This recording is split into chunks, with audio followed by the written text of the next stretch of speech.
हम कंटिन्यू कर रहे हैं चैप्टर नंबर अविकारी शब्द, जो कि हिंदी व्याकरण का टॉपिक है हमारा।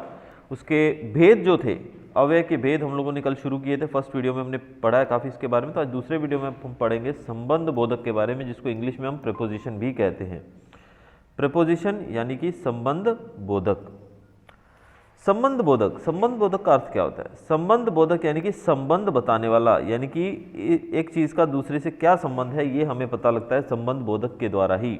जैसे कि एग्जाम्पल है, जैसे कि रामलाल को पेड़ के नीचे पहुंचकर राहत मिली, डोर के साथ पतंग उड़ रही है, अध्यापिका के साथ बच्चे गा रहे हैं,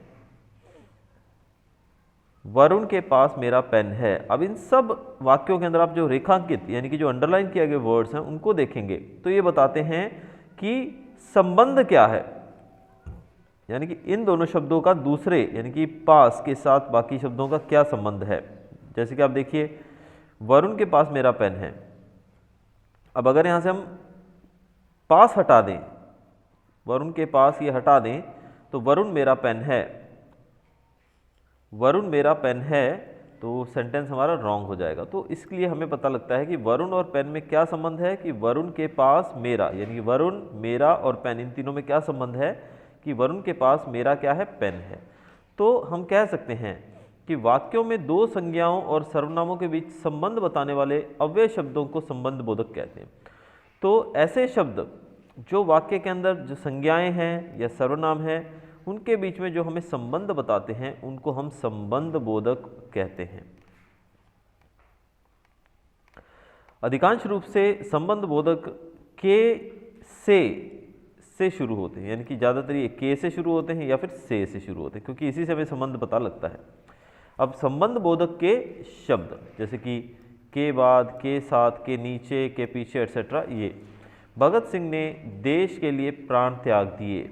अब क्या संबंध है भगत सिंह का और देश का और प्राणों का, कि भगत सिंह ने जो अपने प्राण त्यागे थे किसके लिए, देश के लिए। तो यहाँ पर ये जो है ये संबंध बोधक है। वैसे ही हम आगे देखते हैं संबंध बोधक और क्रिया विशेषण में अंतर। अब संबंध बोधक और क्रिया विशेषण में क्या अंतर है? कई शब्द ऐसे हैं जो क्रिया विशेषण और संबंध बोधक दोनों में प्रयोग होते हैं, जैसे यहाँ, वहाँ, अंदर, पहले आदि। जब इनका प्रयोग संज्ञा या सर्वनाम के साथ होता है तो ये संबंध बोधक होते हैं, और जब ये क्रिया की विशेषता प्रकट करते हैं तो क्रिया विशेषण होते हैं। अब ये शब्द जो आप देख रहे हैं, यहाँ, वहाँ, अंदर, पहले एटसेट्रा, ये हैं जो अगर ये संज्ञा और सर्वनाम के साथ उपयोग में आते हैं तो ये संबंध बोधक होते हैं, और अगर इनका उपयोग क्रिया के साथ किया जाए, क्रिया की विशेषता बताने के लिए, तब ये क्रिया विशेषण कहलाते हैं। फॉर एग्जाम्पल, अंदर जाओ, अब जाना ये क्रिया है, अब अंदर जाओ बताया गया, जाने के लिए बताया गया है, तो ये है क्रिया विशेषण, क्योंकि यहाँ पर जाओ क्रिया है तो उसके साथ हम संबंध बोधक का उपयोग कर रहे हैं। घर के अंदर जाओ, अब यहाँ पर है तो ये इसके साथ ही, लेकिन साथ में घर यानी कि संज्ञा भी है, तो घर के अंदर जाओ।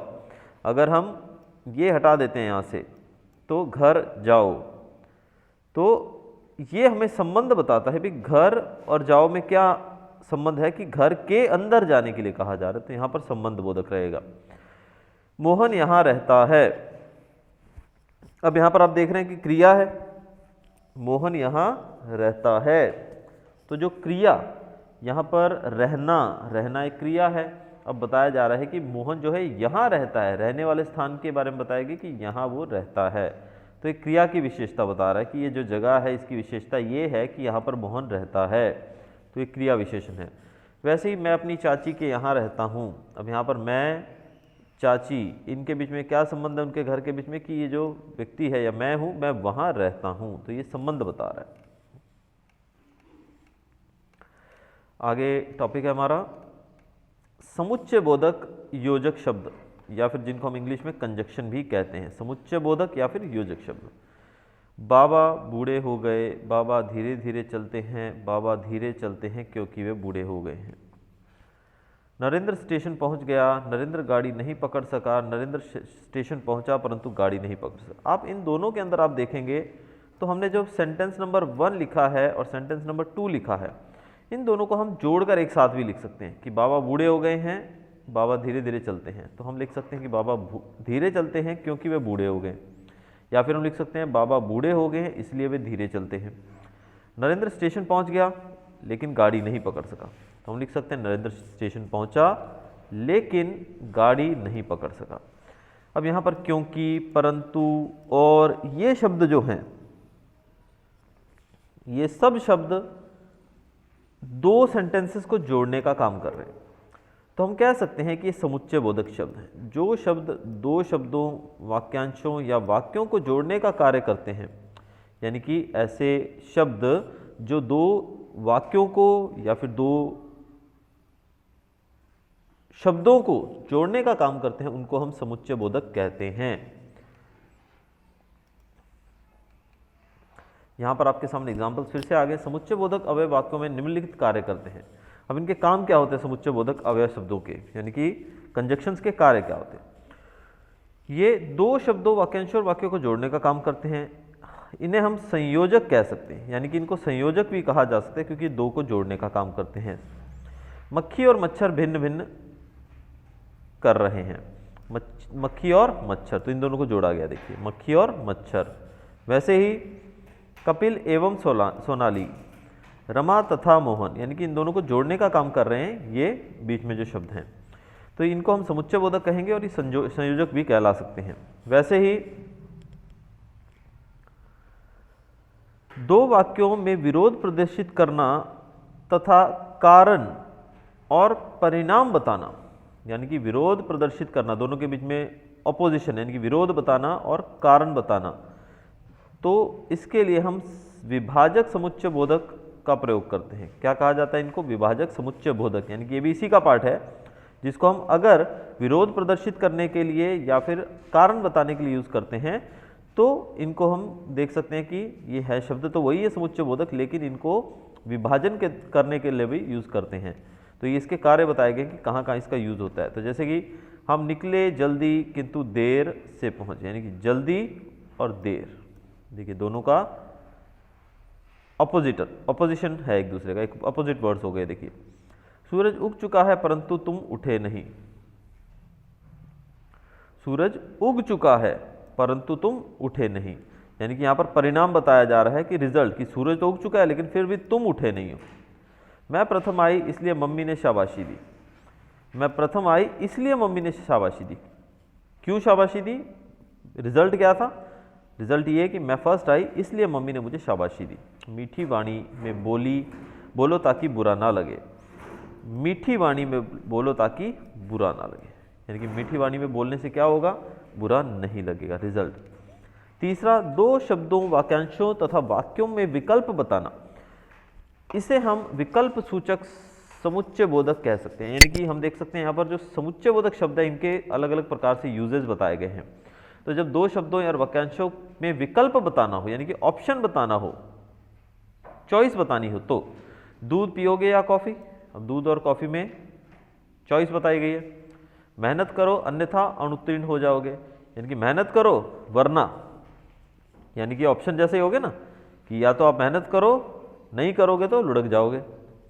तुम पढ़ो अथवा सो जाओ, पढ़ो या फिर सो जाओ, तो ये भी ऑप्शन हो गया। तो ये हैं सब समुच्चय बोधक शब्द। आगे एक्सरसाइज है, इसको सॉल्व करेगा आप। और इसका जो अंतिम पार्ट है लगभग इसका, वो है विस्मय आदि बोधक, जिसको हम इंटरजेक्शन भी कहते हैं।